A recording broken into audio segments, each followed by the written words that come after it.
Hello there and welcome back to some more Silly Car Showdown. Today we are taking a look at the Nissan Skyline R33 because it's episode 33, so made sense. This car was requested by Wolf with a U in his name for reasons. Yeah, the Skyline R33, my personal favourite of sort of the top three Skylines, the R32, R33, R34. I really like the R33. I think it's a great looking car.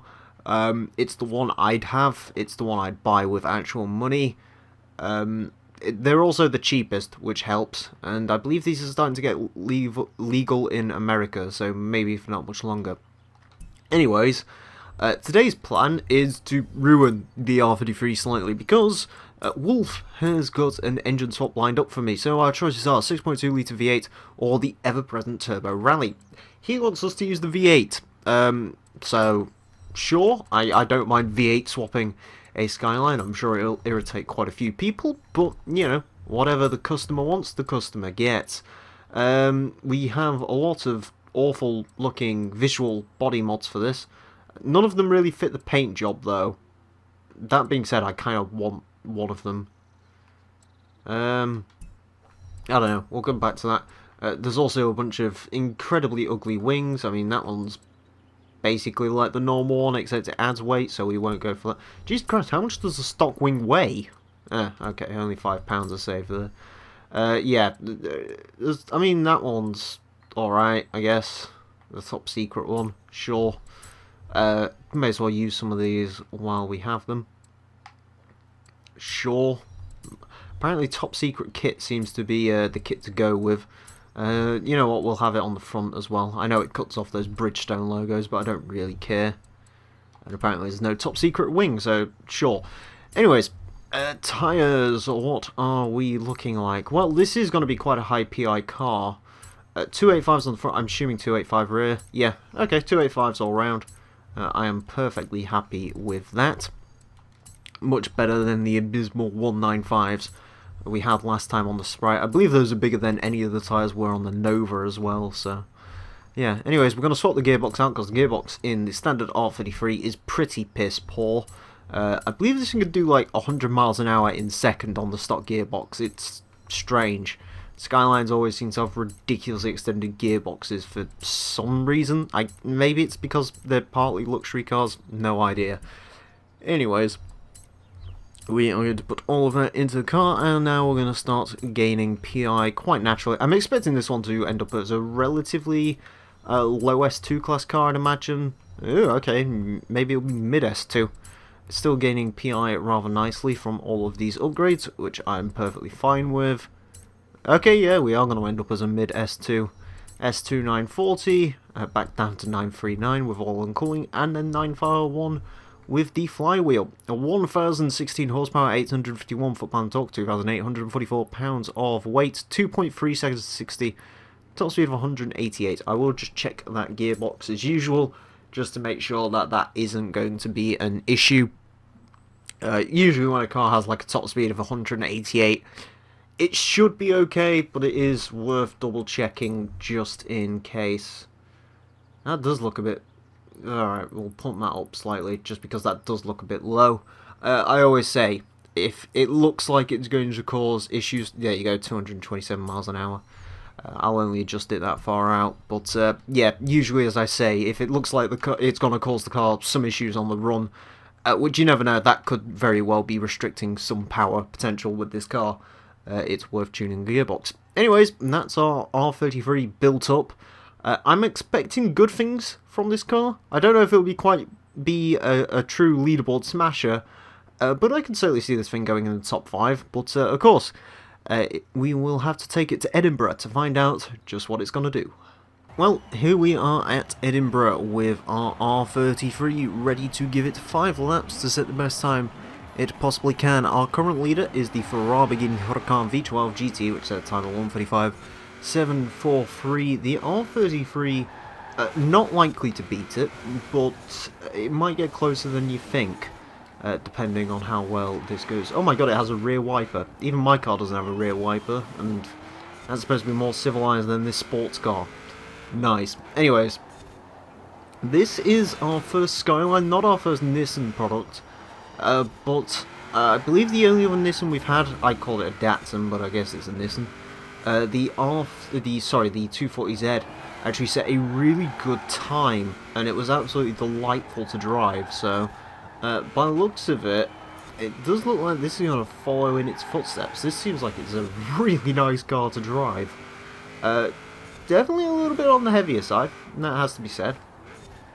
But, you know, she isn't a small girl, she's quite big. So, I mean, I'm perfectly fine with that. I love me the bigger, but there you go. That's my personal preference.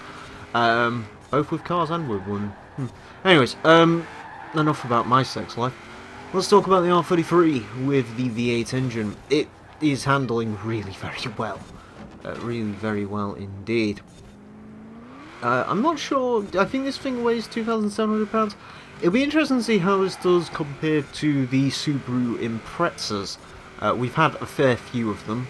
We actually had one recently, the V8 engine, that's at a 143,504, so it'll be interesting to see sort of what the R33 does compared to that car, whether it goes any quicker, any slower.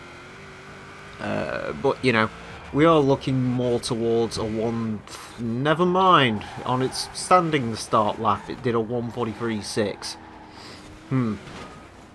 This might be quicker than I expected. Maybe the V8 fucking, that was, I think that's the worst one of those bumps that's ever caught me out, the weird sort of lumpy bumps that we hit occasionally. Yeah, Ford Focus RS 141.5. Maybe it can go there. That had the same V8 engine. That did benefit from a wide body kit though, so not sure. Then again, I mean, this does feel like it's handling exceptionally well. It just grips. It's great. It's definitely my sort of car. You know, grips through the corners. Little hinge of understeer when you need it, but for the most part, it is very good indeed. About 162 miles an hour down there, slightly above average in terms of top speed. We're not really expecting this to be a top speed monster, but in terms of handling, yeah, it does feel stickier than the equivalent Subaru would. Subaru's maybe slightly lighter, slightly more agile, but this seems like it's a little bit more sort of set in its ways. You can't make as many mistakes driving a Skyline. It won't let you do that as much, which is quite nice. On the brakes again. Not going to get stopped. Bollocks. Oh well. There's still plenty more laps to go. I hope this isn't one of those cars where I just can't quite get the max potential out of it, because I can really see an R33 being a very quick car around here. Of course, the one thing worth mentioning is that sort of first lap. While sure, it's a case of getting the car off the line and so on and so forth, you know, that's what sort of impacts those times. With these four-wheel drive cars, it's not as much as a gap, just because a rear-wheel drive car takes a while to get moving and is a little bit more complicated. In a four-wheel drive car, the launch is much better, so it does seem to have a couple of issues through the tighter sections. I think the Subaru is probably quicker through the tighter stuff. The Nissan is much better with corners like that, you know, where you're basically long sweepers. It seems to be the Nissan's sweet spot, but we will find out. The proof will be in the pudding. I can't really remember driving the Focus, so comparing it to that is a bit null and void. The Focus is probably a little bit better, I'd imagine, in most ways. Just, again, wide body kit would make it slightly better through the corner. Then again, I don't remember the Focus being a massively great car to drive. It was good, don't get me wrong, but I don't think it was, like, stupidly spectacular or anything of the sort. As we lunge ourselves down the hill. Getting right back on the throttle, taking out some lampposts. Yeah, it does feel solid though, no question about that. A little bit late on the brakes, or early on the brakes I should say there, but we did get round it. Alright, first gear, second gear. Come down here, ooh, it's got to be close, 141.7. We're approaching focus times. Definitely approaching focus times. Yeah, there's no doubt it's better than the V8 Impreza, because I could tell the Impreza with the V8 was not a massively happy engine. I still have one more sort of feather in my Impreza cap to play in terms of getting those to be very, very quick, but I'm sure you'll see that come up in a future episode. That shouldn't be too long from now, actually. You know me. To be fair, everyone requested Super Imprezas, so that's why we've had 2 of them, 3 of them, I'm not sure. I think we've only had 2 up to... Yeah, I had 4 requested, and I've done 2 out of those 4, so... Yeah, I have plans for another one, and then one after that. But we shall see. Anyways, yeah, R33 is the car we're talking about in the meantime, and... Again, yeah, it is quite phenomenal. I can't say it's massively surprising it's phenomenal, but... It is certainly very, very good. I'd be interested to see what the R34 has to offer in this game, to be honest with you. If the R34 has a similar swap to what it had in Forza 7, that could be a very quick car. For those of you who don't remember, the R34 in Forza Motorsport 7 actually had the option of a V12 Ferrari Enzo engine. Now, when it came over here, I don't know if it kept that engine, or in the case of that car it would have been transported over to the Horizon equivalent, which is the Lamborghini Huracan's V12, which is capable of 1500 or Aventador, sorry. That would have been capable... Oh, please don't tell me I missed that shit. Oh, fuck.